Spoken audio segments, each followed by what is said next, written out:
भारत के साथ दोस्ती के तमाम दावे करने वाले अमेरिका ने अपने नागरिकों को भारत की यात्रा नहीं करने की सलाह दी है। अमेरिका ने इसकी वजह भारत में कोरोना संकट, अपराध और आतंकवाद को कारण बताया है। यही नहीं, अमेरिका ने भारत की यात्रा के लिए रेटिंग 4 निर्धारित की है, जिसे सबसे खराब माना जाता है। इस श्रेणी में भारत के अलावा युद्धग्रस्त सीरिया, आतंकवाद का केंद्र पाकिस्तान, ईरान, इराक और यमन शामिल हैं। अमेरिका में कहा गया है कि भारत में कोरोना संकट है। इसके अलावा देश में अपराध और आतंकवाद में तेजी आई है, इसलिए अमेरिकी नागरिक भारत की यात्रा न करें। अमेरिका ने अपनी एडवाइजरी की कुछ अन्य वजहों में महिलाओं के खिलाफ अपराध और उग्रवाद को भी कारण बताया है। इस अमेरिकी एडवाइजरी में ये चेतावनी दी गई है कि कोरोना वायरस की वजह से सीमा को बंद किया जा सकता है और एयरपोर्ट्स को बंद किया जा सकता है। यात्रा पर प्रतिबंध लगाया जा सकता है, लॉकडाउन भी लगाया जा सकता है। अमेरिका के विदेश विभाग ने विशेष रूप से जम्मू कश्मीर और भारत पाकिस्तान सीमा पर नहीं जाने के लिए चेतावनी जारी की है। उधर इंडियन टूरिज्म एंड हॉस्पिटैलिटी संघ ने भारत सरकार से गुहार लगाई है कि वे अमेरिकी सरकार से ट्रैवल एडवाइजरी को बदलने के लिए दबाव डाले। संघ ने कहा कि सरकार इसे प्राथमिकता के आधार पर उठाए ताकि देश के बारे में बन रही नकारात्मक छवि को रोका जा सके। इस समय पर्यटन उद्योग कोरोना महामारी की वजह से गंभीर संकट से गुजर रहा है और जल्द ही भारत में यह उद्योग फिर से अपने आप को शुरू करने जा रहा है।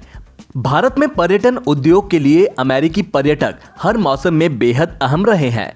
यही नहीं, अमेरिका से आने वाले पर्यटक अन्य देशों की तुलना में सबसे ज्यादा समय तक भारत में रहते हैं। संघ ने यह भी कहा कि अगर अमेरिकी सरकार भारत के पक्ष में ट्रैवल एडवाइजरी जारी करती है तो यह भारत में यात्रा को लेकर एक अच्छा माहौल पैदा करेगा। इससे कोरोना से कराह रहे पर्यटन उद्योग को बहुत राहत मिलेगी। भारत में लगातार कोरोना केस में बढ़ोतरी दर्ज की जा रही है। केंद्रीय स्वास्थ्य मंत्रालय द्वारा बुधवार सुबह जारी आंकड़ों के मुताबिक पिछले 24 घंटे में कोरोना के 67,151 नए मरीज सामने आए हैं और 1,059 लोगों की मौत हुई है। ये कोरोना मामलों की संख्या बीते दिन दुनिया के बाकी देशों में सबसे ज्यादा है। भारत में नए मामले सामने आने के बाद देश में संक्रमण के मामले बढ़कर 32,34,000 हो गए हैं।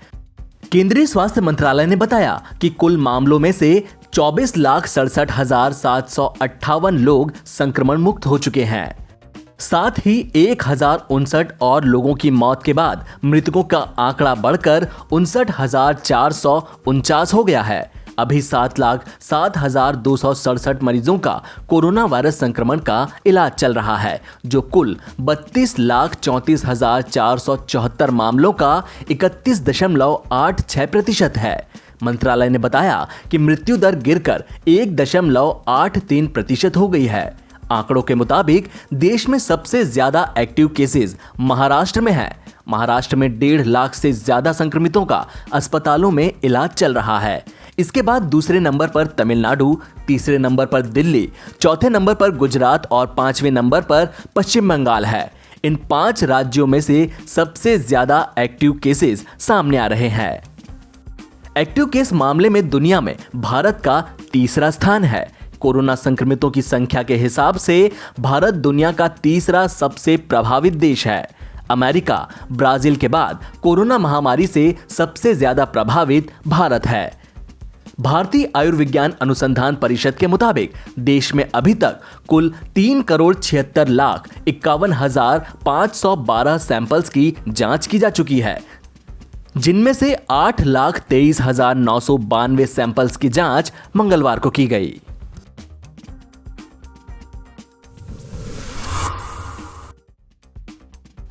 कांग्रेस में राष्ट्रीय अध्यक्ष को लेकर हलचल तेज है। पार्टी के कुछ नेताओं की चिट्ठी से कांग्रेस खेमे में खलबली मची हुई है। कांग्रेस कार्य समिति की बैठक में 1 साल के लिए फिर से सोनिया गांधी को अंतरिम अध्यक्ष चुन लिया गया है। इस बीच मध्य प्रदेश के पूर्व सीएम और राज्यसभा सांसद दिग्विजय सिंह का बयान सामने आया है। दिग्विजय सिंह के इस बयान से कांग्रेस में और टेंशन बढ़ेगी। एक न्यूज चैनल से बात करते हुए दिग्विजय सिंह ने कहा कि पार्टी में जो आज असंतोष है वो एक दिन में नहीं बढ़ा है।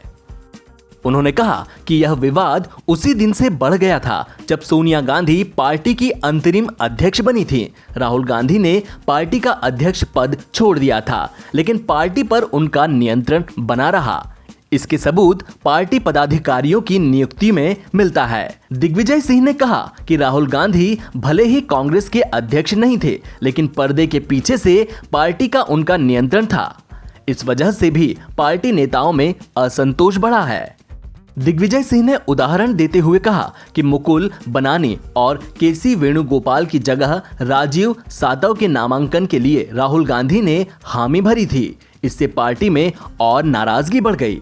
दरअसल पिछले दिनों भी शरद पवार के सुर में सुर मिलाते हुए दिग्विजय सिंह ने राहुल गांधी को नसीहत दी थी। उन्होंने सलाह देते हुए उन्हें और एक्टिव रहने के लिए ट्वीट किया था। इसे लेकर दिग्विजय सिंह पार्टी के अंदर ही घिर गए थे। तमिलनाडु के एक सांसद और राजीव सातव ने दिग्विजय सिंह पर हमला किया था।